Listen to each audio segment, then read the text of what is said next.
What happens when a child becomes a killer? When a child's hands are stained with blood. These aren't stories of troubled teens or hardened criminals.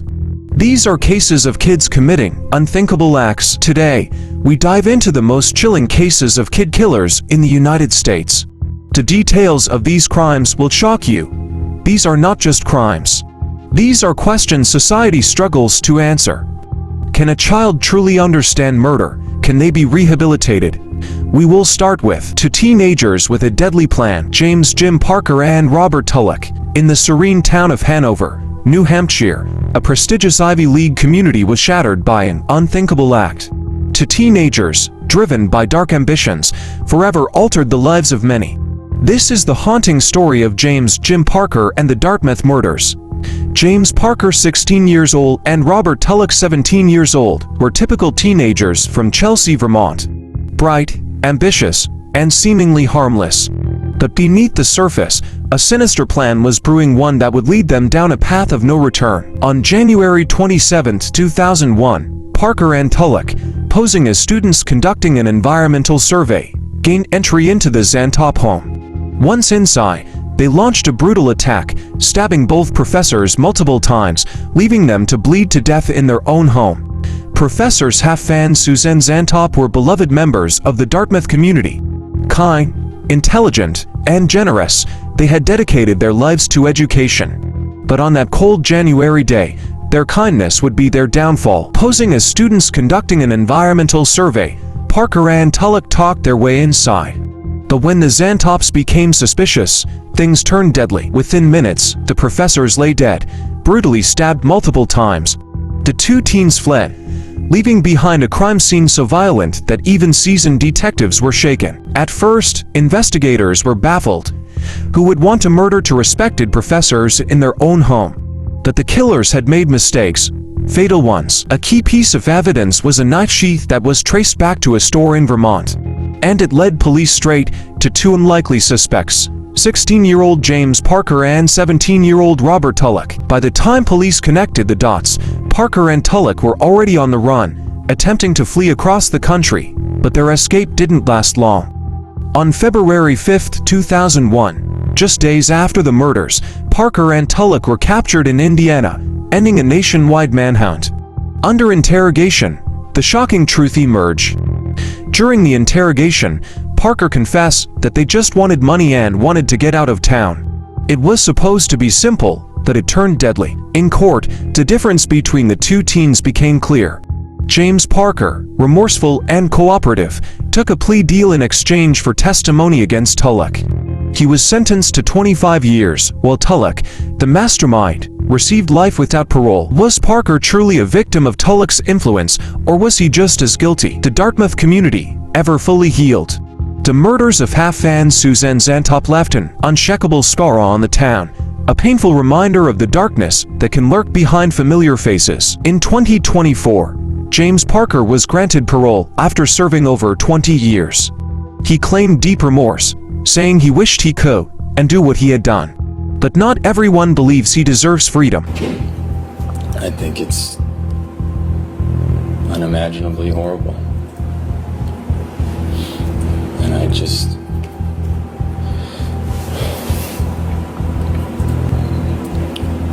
And I know there's not an amount of time or things that I can do to change it or alleviate any pain that I've caused. Robert Tulloch, the mastermind, remains behind bars with no chance of release. Many believe justice was served. The next is a 10-year-old boy who killed because of anger. Tristan Carilla. Tristan Carilla was just like any other 10-year-old. A boy growing up in Damascus Township, Pennsylvania. Still, no one imagined what he was truly capable of. On October 11, 2014, Tristan Carilla was visiting his grandfather's home. Also living there was 90-year-old Helen Novak, a frail elderly woman who had been struggling with health issues. That day, something set Tristan off, a moment of anger that turned into something far worse. Tristan entered Helen's room, angry that she had yelled at him earlier. He pressed a wooden cane against her throat and held it there. When she struggled, he used his bare hands, pushing and squeezing, ignoring her pleas for help. By the time he let go, Helen Novak was dead. And this 10-year-old boy had become a killer. All I know is this 10-year-old killed this woman with his bare hands by using her cane because of the fact that she yelled at him. That is horrifying. I don't want to see what this kid turns out to be in 11 years, 12 years, when he's 21, 22 years old. I don't want him around any of my loved ones. So yes, of course, the question is, can he be rehabilitated? The case of Tristan Karilla sparked a nationwide debate. Pennsylvania law required him to be charged as an adult, making him one of the youngest murder defendants in U.S. history. But was a 10-year-old truly capable of understanding murder? Or was he just a disturbed child who needed help? When the police arrived, Tristan didn't try to hide what he had done. In a chilling confession, he admitted to the crime, saying, "I killed that lady." He even described how he did it, showing no signs of remorse. Prosecutors argued that his actions were intentional, calculated, and deadly. The defense pushed for him to be tried as a juvenile, arguing that he was too young to fully comprehend his crime. Now teenager, Tristan is still behind bars. The question remains, can someone who killed at just 10 years old ever be rehabilitated? Or will he always be haunted by the anger inside him? After months of legal battles, a decision was made. Tristan Karilla's case was moved to juvenile court, sparing him from an adult prison sentence. Instead, he was placed in a secure juvenile facility, in Wing Correctional Institution, where he remains to this day. Next is the chilling case of Joseph Hall, the 10-year-old who killed his father. Joseph Hall seemed like an ordinary kid growing up in Riverside, California. But behind closed doors, his life was far from normal. His father, Jeff Hall, was a known neo-Nazi, a leader in the white supremacist movement. He raised Joseph in a household filled with violence, hate, and strict discipline. But no one knew just how much the boy was suffering, until it was too late. On the night of May 1st, Jeff Hall came home after a long night of drinking. He had been arguing with his wife, and tensions were high. But as he slept on the couch, he had no idea that his own son was about to change everything. At 4 a.m., Joseph picked up his father's .357 Magnum revolver. He walked up to the couch, aimed the gun at Jeff Hall's head, and pulled the trigger. The bullet hit Jeff Hall behind his left ear, killing him instantly. In that moment, a 10-year-old boy became a killer. When police arrived, Joseph didn't run. He didn't hide. Instead, he calmly confessed. "I shot my dad," he told them, as if it were the most natural thing in the world. As officers questioned him, Joseph revealed his motive. "I was afraid he was going to hurt my mom again."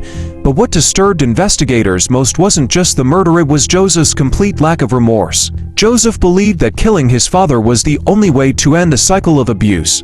But was he truly a victim fighting back, or was there something much darker at play? Joseph Hall was just 10 years old, but prosecutors treated him as a murderer.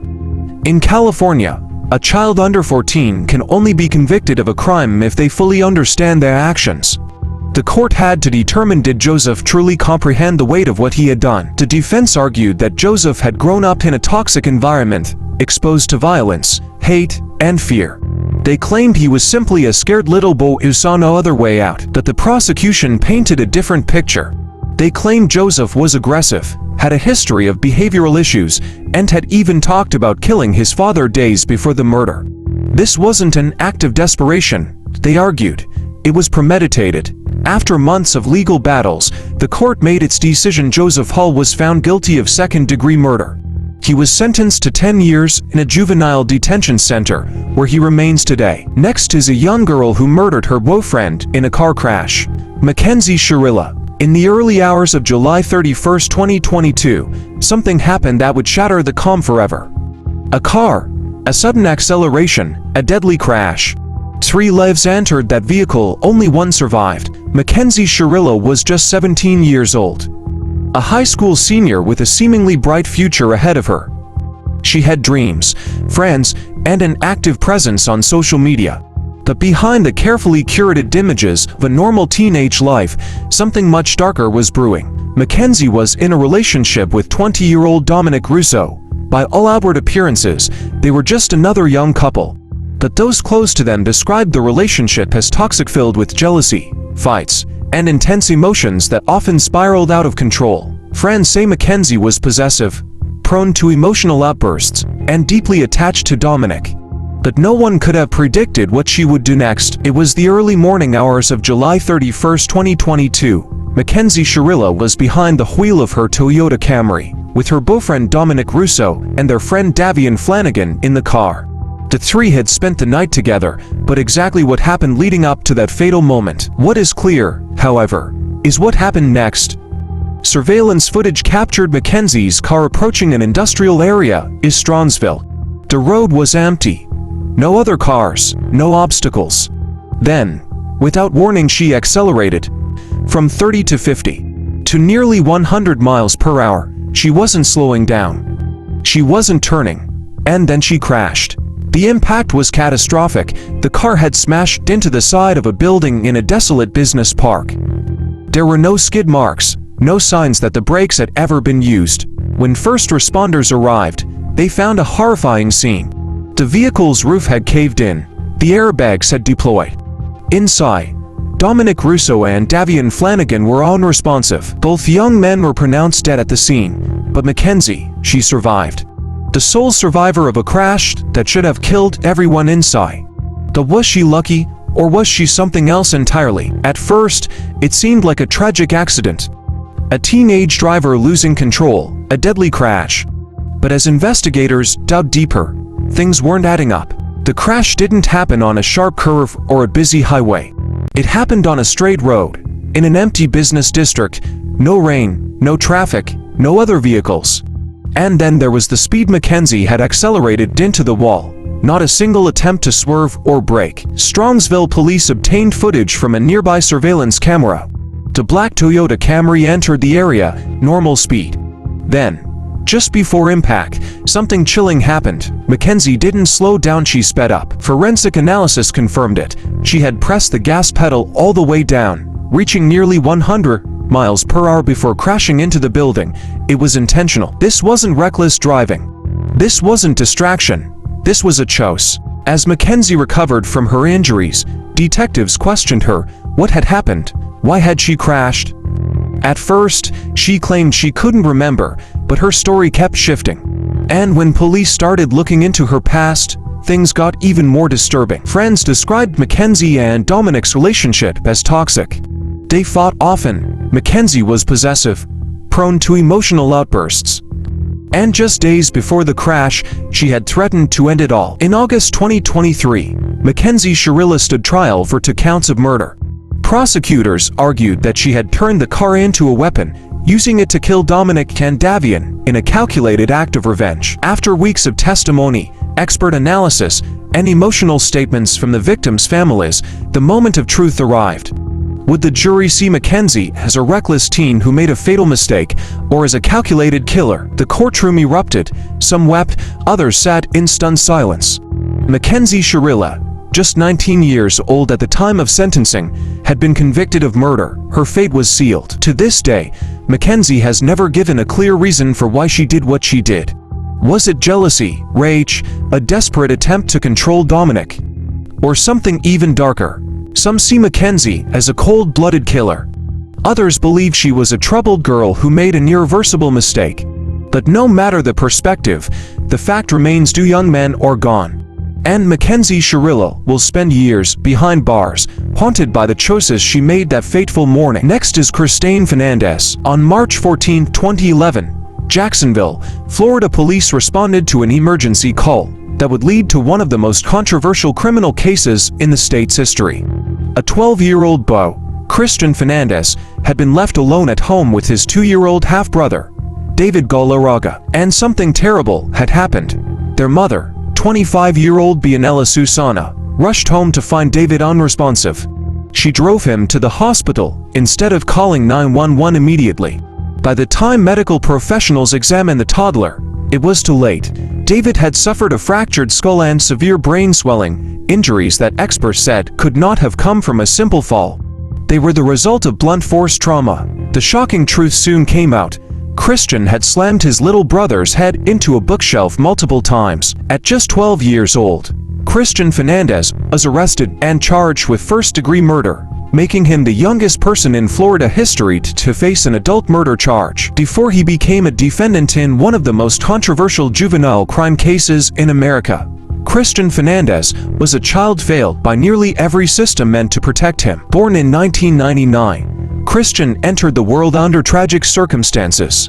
His mother, Bianella Susana, was just 12 years old when she gave birth to him. His father, a 25-year-old man, was later convicted of sexual assault for impregnating Bianella, but this did not erase the difficulties that awaited. Bianella was too young and ill-equipped to care for a child, and Christian spent his earliest years in a chaotic and abusive environment. In his early childhood, Christian was placed in foster care after authorities found him malnourished and living in squalid conditions.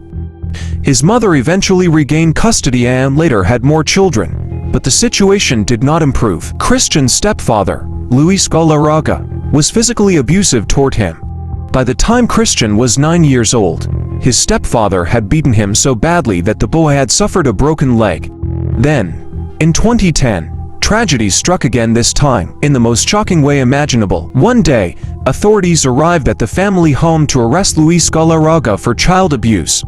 Rather than face the consequences, Galarraga locked himself in a room and shot himself in the head while Christian was home. The horrifying event would haunt Christian, adding yet another layer of trauma to his already troubled life. On March 14, 2011, Christian Fernandez and his 2-year-old brother, David Galarraga, were left home alone in their Jacksonville apartment.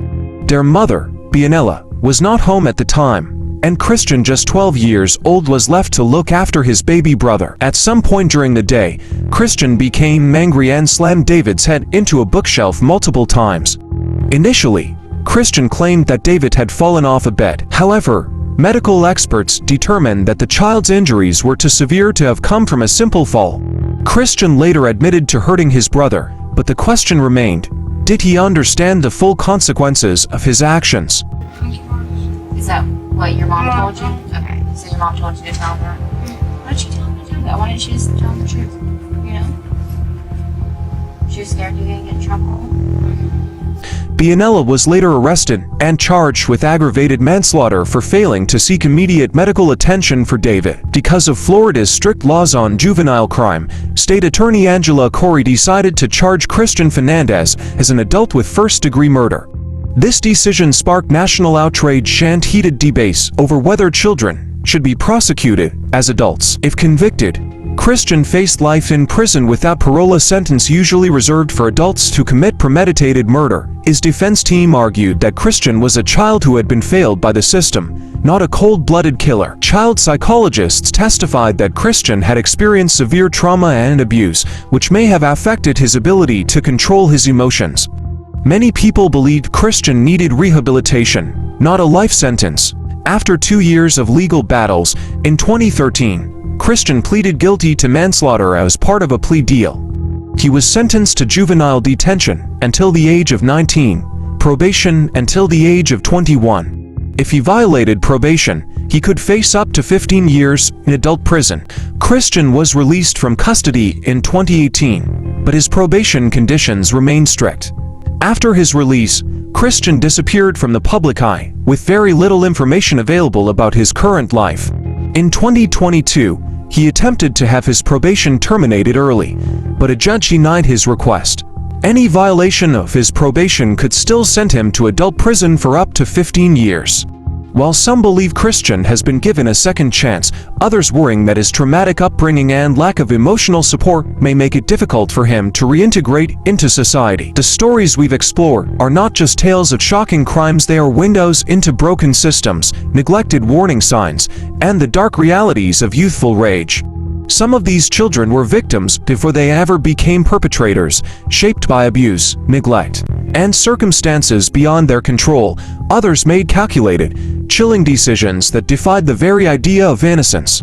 Perhaps the real question isn't whether these children deserve punishment, but whether society failed them long before they ever committed their crimes. Childhood is meant to be a time of innocence, discovery, and growth. But for some, it becomes a breeding ground for trauma, violence, and, ultimately, tragedy. So, what turns a child into a killer? Is it nature or nurture, a moment of impulse or years of pain? And most importantly, can it ever be stopped before it's too late? What's your thoughts on these crimes? Let's discuss in the comment section, and don't forget to subscribe for more true crime updates.